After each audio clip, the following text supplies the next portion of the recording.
Hai semuanya, kenapa kita suka menunda tapi kesal jika orang lain melakukannya?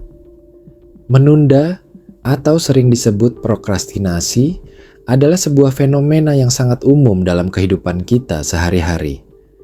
Hampir setiap orang pasti pernah mengalaminya, baik itu menunda pekerjaan kantor, tugas kuliah, membersihkan rumah, atau bahkan hal-hal kecil seperti membalas pesan.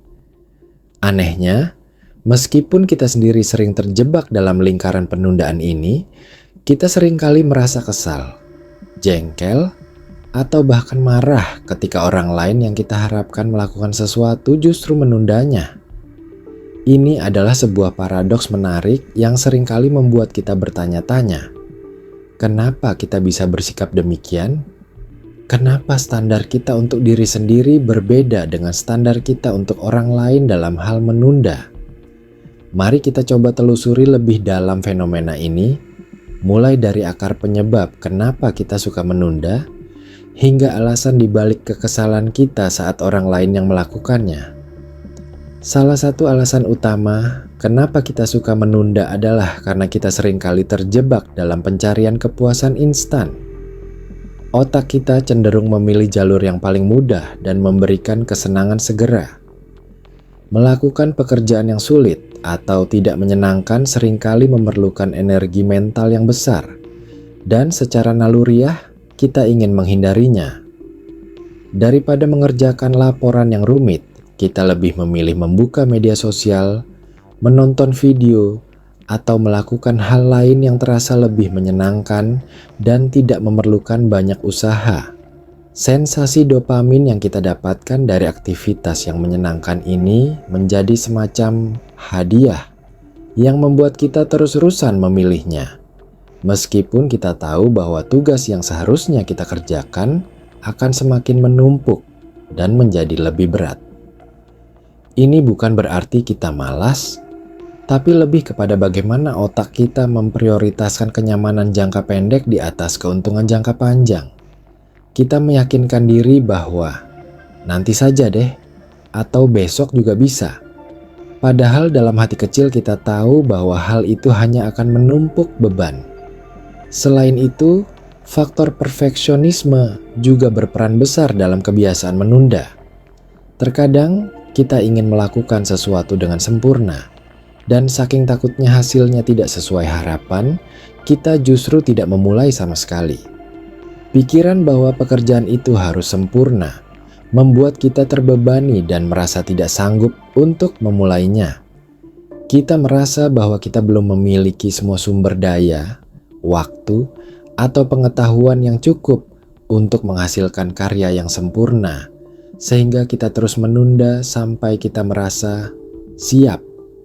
Padahal, seringkali kesiapan itu tidak pernah datang, dan yang ada hanyalah penyesalan karena waktu terus berjalan dan pekerjaan tidak kunjung selesai.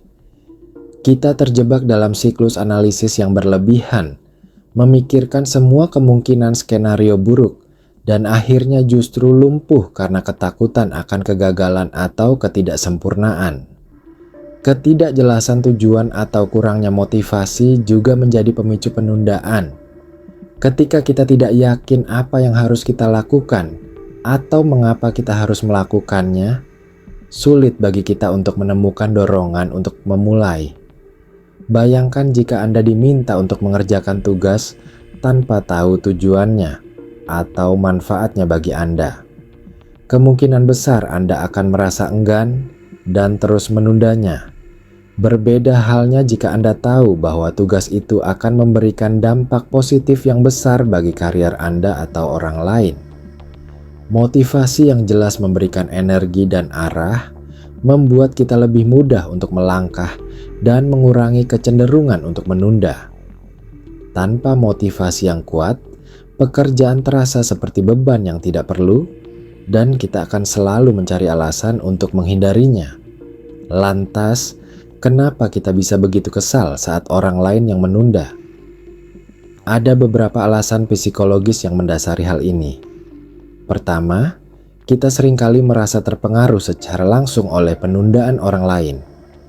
Jika pekerjaan kita bergantung pada pekerjaan orang lain yang ditunda, maka penundaan mereka secara otomatis akan menghambat kemajuan kita. Ini bisa berarti kita jadi telat mengirim laporan, proyek tertunda, atau bahkan reputasi kita terancam. Rasa frustrasi muncul karena kita merasa tidak memiliki kendali atas situasi tersebut, padahal kita sudah melakukan bagian kita. Kita merasa bahwa usaha kita sia-sia karena terhalang oleh ketidakdisiplinan orang lain. Kedua, ada faktor ekspektasi dan keadilan. Kita cenderung memiliki ekspektasi tertentu terhadap orang lain, terutama jika mereka adalah rekan kerja, teman, atau anggota keluarga. Kita berharap mereka akan memenuhi tanggung jawab mereka tepat waktu, sama seperti kita berusaha memenuhi tanggung jawab kita. Ketika mereka menunda, kita merasa bahwa mereka tidak adil, seolah-olah mereka mengambil keuntungan dari waktu dan usaha kita. Kita merasa bahwa mereka tidak menghargai waktu kita atau tidak serius dalam menjalankan perannya. Perasaan ini bisa sangat memicu kemarahan karena kita merasa bahwa ada ketidakseimbangan dalam upaya yang diberikan. Ketiga, persepsi kita terhadap diri sendiri dan orang lain berbeda. Ketika kita menunda, kita punya 1000 alasan untuk membenarkan tindakan kita. Aku lagi capek banget. Aku lagi nggak mood. Nanti juga bisa diselesaikan kok. Atau, ini kan cuma sebentar doang. Kita cenderung memberikan toleransi yang besar pada diri sendiri karena kita tahu apa yang sedang kita rasakan, apa yang sedang kita alami, dan apa yang sedang kita pikirkan. Kita tahu bahwa ada alasan di balik penundaan kita, meskipun alasan itu seringkali tidak rasional. Namun, ketika orang lain yang menunda, kita tidak tahu apa yang ada di pikiran mereka. Kita hanya melihat hasil akhir, yaitu pekerjaan yang belum selesai. Oleh karena itu, kita cenderung memberikan penilaian yang lebih keras dan melabeli mereka sebagai malas, tidak bertanggung jawab, atau tidak profesional tanpa mempertimbangkan alasan di balik penundaan mereka. Kita tidak punya akses ke alasan internal mereka, sehingga kita cenderung menyalahkan karakter mereka daripada situasi yang mungkin mereka hadapi. Selain itu, faktor kontrol dan ketidakpastian juga berperan penting. Ketika kita menunda, kita merasa memiliki kendali penuh atas kapan kita akan menyelesaikan tugas tersebut. Kita tahu batas waktu yang tersisa, dan kita percaya diri bisa menyelesaikannya pada menit-menit terakhir. Meskipun seringkali berakhir dengan stres, setidaknya ada ilusi kontrol. Namun, ketika orang lain yang menunda, kontrol itu tidak ada pada kita. Kita tidak tahu kapan mereka akan menyelesaikan tugasnya, dan ketidakpastian ini bisa menimbulkan kecemasan. Kita merasa terjebak dalam limbo, tidak bisa bergerak maju sampai mereka menyelesaikan bagian mereka. Kecemasan ini bisa berubah menjadi kekesalan karena kita merasa tidak berdaya. Terakhir, ada juga elemen pelajaran hidup dan pengalaman pribadi.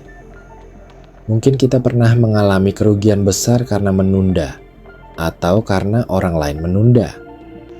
Pengalaman pahit ini membuat kita lebih sensitif terhadap penundaan, baik dari diri sendiri maupun dari orang lain.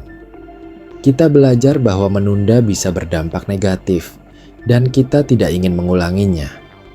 Ketika kita melihat orang lain menunda, itu bisa memicu kembali ingatan akan pengalaman negatif tersebut, dan kita bereaksi dengan kekesalan karena tidak ingin hal itu terulang kembali.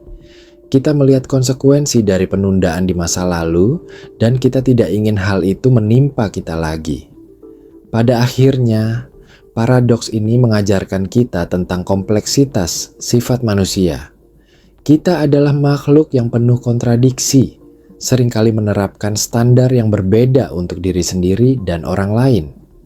Memahami kenapa kita suka menunda dan kenapa kita kesal saat orang lain melakukannya bisa membantu kita untuk lebih berempati, baik kepada diri sendiri maupun kepada orang lain. Mungkin dengan lebih memahami diri sendiri, kita bisa lebih bijak dalam mengelola waktu dan tanggung jawab, dan dengan lebih memahami orang lain, kita bisa lebih sabar dan pengertian. Mungkin juga ini adalah kesempatan untuk bercermin bahwa jika kita tidak ingin orang lain menunda, maka kita sendiri harus berusaha untuk tidak menunda. Ini adalah pelajaran penting tentang introspeksi dan bagaimana kita melihat dunia di sekitar kita.